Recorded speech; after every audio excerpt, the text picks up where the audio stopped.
A graça do nosso Senhor Jesus Cristo, o amor de Deus e a companhia do Espírito Santo estejam conosco. Amém. Boa saúde, bom emprego, contas em dia, família feliz. Essas coisas significam alguma coisa para vocês? O que vocês consideram precioso? Todos nós temos coisas que consideramos preciosas, muito valiosas em nossa vida. Talvez seja o emprego, o salário, algum bem material. Pode ser o cônjuge, os filhos, a família, a namorada, o namorado. Ou então a saúde, o bem-estar, um momento de alegria. Todas essas coisas certamente são importantes e significativas para nós. Coisas que são muito preciosas a ponto de estarmos dispostos a fazer qualquer coisa para protegê-las e preservá-las. E para Deus? O que será que é precioso para Deus? O evangelho desse final de semana é a sequência das parábolas do reino, em que Jesus compara o reino dos céus às situações do cotidiano. Como vimos na semana passada, Jesus começou a falar por meio de parábolas por causa da cegueira espiritual de muitas daquelas pessoas que acompanhavam o seu ensino. Enquanto os líderes religiosos o rejeitavam e perseguiam, outros o procuravam apenas por interesses pessoais. Nas parábolas do tesouro escondido e da pérola, Jesus fala do valor incalculável do reino dos céus. A comparação que ele faz é de um homem que encontra um tesouro escondido num campo. Ele vende tudo o que tem para comprar aquele campo por causa do tesouro que encontrou. Jesus também fala que o reino dos céus é semelhante a um comerciante, um negociante de pérolas, que procura pérolas e quando ele encontra uma pérola de grande valor, ele vende tudo o que tem para comprar aquela pérola preciosa. Através dessas duas pequenas parábolas, Jesus ensina que o reino dos céus é tão precioso que ao alcançar o coração humano, as pessoas estarão dispostas a abrir mão de todas as outras coisas para apegar-se a esse tão valioso tesouro. Esse é o valor incalculável do Evangelho de Jesus Cristo. Evangelho que nos oferece o perdão dos pecados, que nos reconcilia com Deus e nos dá a certeza da salvação eterna. Desde o início da igreja cristã até os nossos dias, muitas pessoas renunciaram a tudo. Seus bens, seu status, sua família, por vezes a própria vida, para apegar-se a essa preciosidade do Evangelho de Cristo. Abrir mão de tudo. Renúncia total. Será que isso é possível? Será que estamos dispostos a renunciar os bens que adquirimos com tanto esforço? Será que é fácil abrir mão do status que demoramos tanto tempo para construir? Será que somos capazes de deixar a própria família, a família que tanto amamos, por causa de Cristo? Ou conseguiríamos negar a própria vida por amor a Cristo? Certamente nada disso é fácil. Renúncia exige sacrifício e sacrifícios sempre são dolorosos. Num primeiro momento, essas duas parábolas podem dar a entender de que precisamos oferecer algo a Deus para tomar parte no reino dos céus, como se a nossa aceitação dependesse do quanto estamos dispostos a sacrificar pelo valioso reino dos céus. Porém, essa é uma interpretação equivocada e distorcida. Jesus não está propondo que façamos alguma coisa para merecer o reino dos céus, para termos perdão dos pecados e salvação. Toda a revelação bíblica do Antigo ao Novo Testamento deixa muito claro que o perdão dos pecados, a salvação eterna, que é justamente o que nos coloca no reino dos céus, que nos faz cidadãos do reino dos céus, isso não pode ser alcançado por méritos pessoais ou por esforço próprio. Eles são fruto do amor incondicional de Deus em nosso favor. O que então quer dizer esse abrir mão de tudo, essa renúncia total? Abrir mão de tudo é entregar a vida inteiramente aos cuidados de Deus. É nos colocar na dependência de Deus em tudo e para tudo. É reconhecer que tudo que somos, tudo que temos, os bens, o status, a família, a saúde e a própria vida, são frutos do cuidado e do amor de Deus para conosco.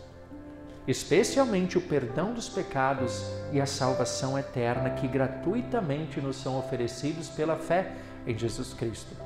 Abrir mão de tudo é submeter-se a esse Deus de amor, é confiar nele acima de todas as coisas, é buscar em primeiro lugar o seu reino, sabendo que todas as demais coisas certamente serão acrescentadas.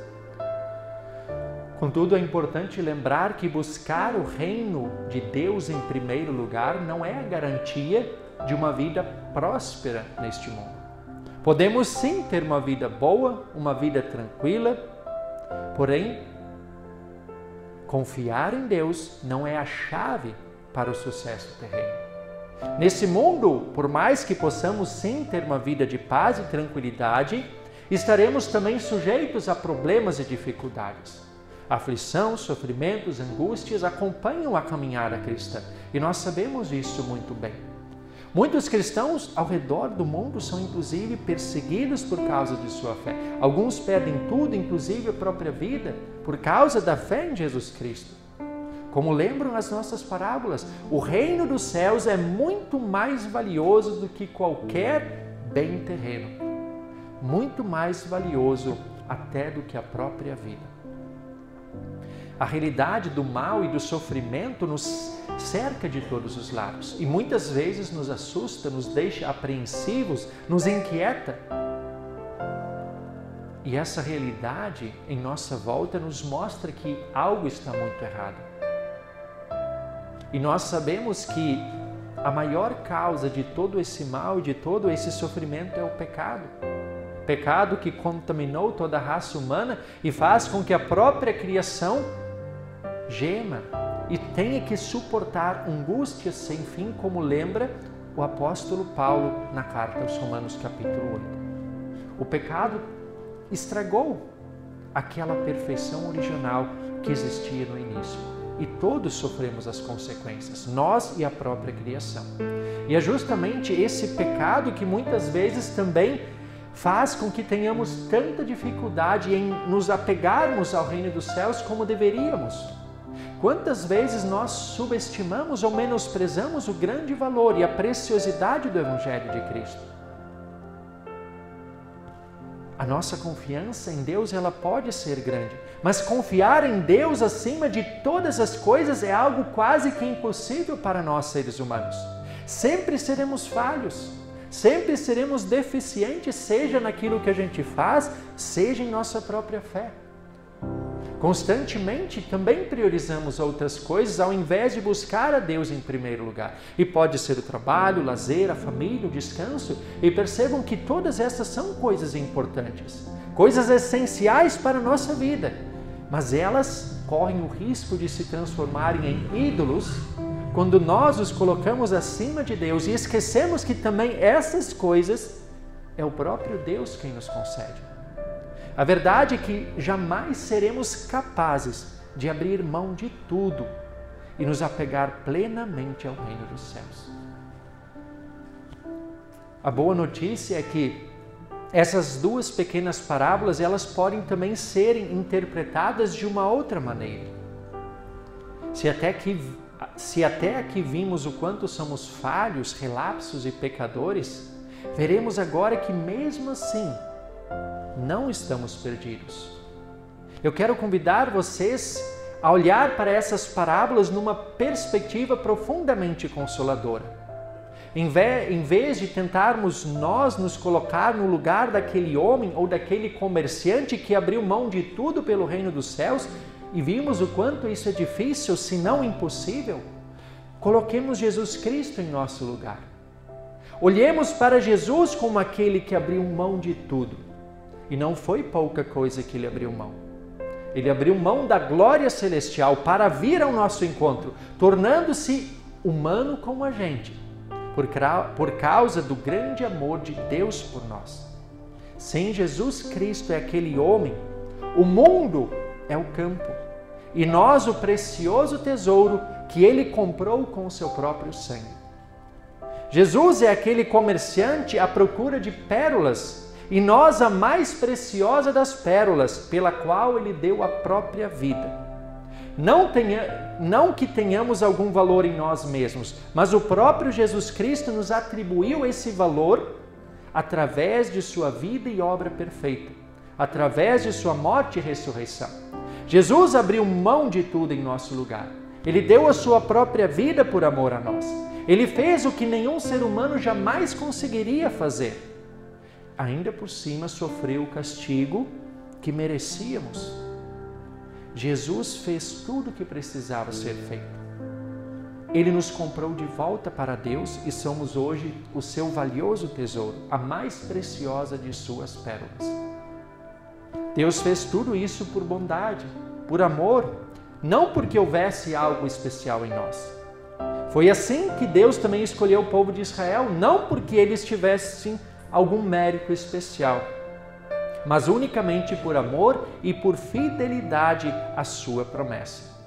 Promessa que ele fez, que ele cumpriu, e deste povo que ele formou, que ele escolheu, nasceu Jesus Cristo, nosso Salvador. Assim como Israel, nós também fomos acolhidos e escolhidos, não por mérito, mas por graça e amor incondicional. Como lembra o apóstolo Paulo em nossa epístola do dia de hoje. Aquele que não poupou o seu próprio filho, mas por amor por todos nós o entregou, será que não nos dará graciosamente todas as coisas? Quem intentará acusação contra os eleitos de Deus? É Deus quem os justifica. Quem os condenará? É Cristo Jesus quem morreu, ou melhor, quem ressuscitou, o qual está à direita de Deus e também intercede por nós. Quão consolador é saber que Deus nos resgatou e nos atribuiu um valor inigualável. E ninguém mais pode tirar-nos das suas mãos. Ninguém pode nos destituir deste grande valor que Ele nos atribuiu. Através da fé em Jesus Cristo, vocês e eu, todos os crentes em Jesus, nos tornamos o precioso tesouro de Deus. Este amoroso Jesus, Ele ainda hoje continua vindo até nós. Ele vem até nós através da palavra, através dos sacramentos, o batismo, a Santa Ceia. É sempre bom a gente lembrar disso, porque esses são os meios pelos quais Deus nos inicia na fé e nos mantém na fé, nos fortalece a fé, na certeza do perdão dos pecados e da salvação eterna. Porque é somente a partir dessa fé, que é um presente do próprio Deus, que poderemos de fato reconhecer o valor incalculável do reino dos céus e viver uma vida de confiança em Deus. É pela fé que o apóstolo Paulo pôde afirmar, como registrado em Filipenses capítulo 3, considero tudo como perda por causa da sublimidade do conhecimento de Cristo Jesus, meu Senhor. Por causa dele perdi todas as coisas e as considero como lixo para ganhar a Cristo e ser achado nele, não tendo justiça própria que procede da lei, mas aquela que é mediante a fé em Cristo, a justiça que procede de Deus baseada na fé. Paulo considera todo o restante como perda por causa de Cristo e da fé nele. Que assim também nós possamos, firmados na fé em Cristo, crer como creu Paulo. Ou ainda, como exclama Lutero na 4ª estrofe do hino Castelo Forte: se vierem roubar os bens, a vida e o lar, que tudo se vá, proveito não lhes dá, o céu é a nossa herança. Todas essas coisas, como mencionei para as crianças, elas são importantes e essenciais para a nossa vida, mas nada se compara ao valor inestimável e incalculável do reino dos céus. É essa fé verdadeira que também nos motiva a amar ao próximo, a ampararmos uns aos outros. Isso é fruto da fé. É fruto do Espírito Santo que habita em nós. É a fé que nos conforta também nas situações difíceis da vida, pois sabemos que em meio ao sofrimento Jesus está ao nosso lado e nele somos mais que vencedores, pois sabemos que tudo coopera para o bem daqueles que amam a Deus. E nada poderá nos separar do amor de Deus que está em Cristo Jesus. É essa fé que também nos permite, apesar de todas as dificuldades que enfrentamos ao longo da vida, afirmar como afirma o apóstolo Paulo: estar certos de que nem a morte, nem a vida, nem os anjos, nem os principados, nem as coisas do presente, nem do porvir, nem os poderes, nem a altura, nem a profundidade, nem qualquer outra criatura pode nos separar deste grande amor de Deus revelado a nós em Cristo Jesus, o nosso Senhor. Afinal, foi justamente por meio desse Jesus Cristo que Deus fez de nós o seu precioso tesouro. E por causa disso, o reino celestial e eterno é a nossa mais preciosa herança. Herança que ninguém pode tirar de nós. Amém.